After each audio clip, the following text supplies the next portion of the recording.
Welcome to Affording College with Aaron Greene, founder and president of College Liftoff. So thanks, Deep Throated Guy. Okay, so today we're going to talk a little bit more about degree sets and majors and careers and how they kind of correlate and how we really go about this career development process with our high school kids. And again, this is just a little bit of insight into thinking, my kid has interests in this or that. And again, I think I've said this before, but most students walk in our door and know doctor, teacher, nurse, my parents do X. And that's really the extent of the work world that they know. But today we're going to break down another set of degrees that look pretty similar and how to actually think about them in context of industry. So the degree sets are going to be operations management as well, logistics, supply chain management, and from the engineering side, industrial systems engineering. So first of all, those are actually from two different categories. One is from the technical category, one is from the business category, but they converge like a lot of degrees do. And they actually talk about things they actually deal with things, the same things, but from two different perspectives. So let's start with the business side, the operations, logistics, supply chain management. So with those degrees, those are a part of that whole operations bubble where you're actually working on a business. So think of the operations management side of things as like somebody in your world or whatever you do for a living that's actually doing the actual work of the business or managing it. So the other bubbles that exist in the business world are like the HR bubble, which actually has more to do with education. So if you ever really have an HR management background or you're trying to create an HR management degree for a school that doesn't have that specific specialty, what you do is you take a business administration degree and you take a minor in education. That's how you actually get HR management. That's one bubble. Then you have the money bubble, which is accounting and finance, and that's how you treat money from the front end when you actually get it, and the back end, how do you account for it? Then you have the marketing bubble, which is more of the sales and marketing of a company. And then you have the operations bubble. So the operations folks and the operations management are actually, how do you actually do the business, whatever that may be? Those are built for our kids that typically have more of a hands-on driven aspect for themselves. Think more logically, more mathematically typically, but they're not so calculus heavy as they are statistics heavy. How do you make the differences there? Think about actually the root of algebra and geometry. So those are two different maths, where algebra is a lot more logical, and a lot of students here will describe it as, I really like being able to find one exact concrete answer after doing all of this particular work. Where geometry is a lot more abstract. You can have multiple answers for the same problem. Logistics, operations management particularly go down that route. The logistics side of a company is, how do you actually make things work? That's going to go back to the supply chain management aspect too. So let's paint a picture. Let's say you're making a widget. Let's say you're making a widget in China. You're actually having it manufactured there.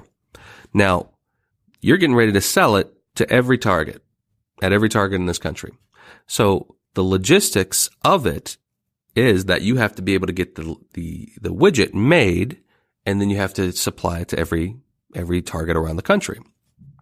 The supply chain management of that, how you actually supply this, you have to take a ship, load those goods up from China, send it to the coast of California where it actually gets dropped off.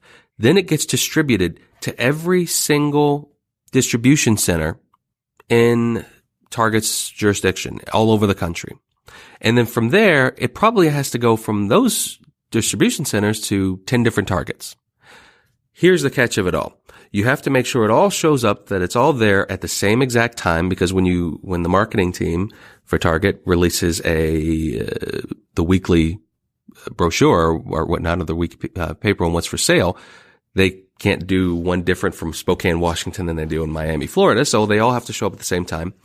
Here's the other catch of it, and this is something else the operations and logistics side of it have to do, is they actually have to price the widget, because there's a manufacturing cost, but there's also a shipping cost. But the shipping cost fluctuates between Spokane and Miami. I mean, if you're landing San Diego, it costs a heck of a lot more to ship it to Miami, but you still have to charge the same price for the widget. But imagine they like it a lot more in Miami or in Winston-Salem than they do in Spokane. So you have to constantly keep supplying it there anyway. So how do you do all of this? How do you take all of those operational components, logistically lay them out, and then actively supply them? That's how those degrees are set. And that's where, when we look at a student, we want to know their own interest DNA to see how do they correlate to those particular degree sets. Because on the other side of this, you have industrial systems and engineering, which can also be called industrial engineering as well. They're typically doing something very close to what the operations and logistics folks are doing. In fact, they even handle a little bit of the business side themselves. But they're the ones who are actively working in the facilities to make sure that these transitions actually happen. So you could think of a distribution center where you get in a truckload of the widget that you've now made, but of course, they've got 1,000 different things they sell at Target. So they're the ones that are actually making sure that the proper supplies are being sent to the particular stores that actually need that particular one. So again, maybe they really like the widget in Winston-Salem, but really it's maybe 3 out of the 10 stores that really like it, not the other 7. So somebody's got to make sure that that store gets properly supplied with not just your widget, but the thousands of other goods in the right measurable as well. The other side of what industrial systems engineers do, think of manufacturing a car. Actually, when you're making a car, you actually have to take it from the start of the manufacturing process to the point where it drives off the assembly line. What industrial systems do at their core is they actually create that entire process, utilizing not just humans, but robotics, and how to mix them in the best ratios and the best ways to get the most out of both. So a lot of things that robots do a lot better than we do. There's still a lot of things that we do that are a lot better than robots. So when you're making a car, you have to make sure that that process is smooth all the way through and there's no hiccups in the lines, but also more than anything, you have to make sure that they're all done perfectly. That being said, there's still going to be some hiccups. You're always going to have a part here and there that's not right. But the industrial engineer's goal in utilizing people and robotics and creating an assembly line, literally creating it, how can I make sure that the process is smooth and the product is always right in the end? That's their job. Plus, they do have a little bit of a touch in robotics as well. They do know how to work on the robotics that they're actually putting into action, or at least have some idea about what's going on with it. If you ever want a good example of industrial systems in engineering, watch the show How It's Made.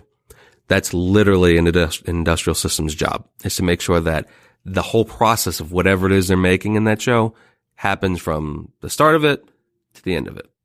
So that's how those degree sets kind of work. They converge in the fact that they're dealing with the supplying of goods and the operations of a company that actually make and produce and sell.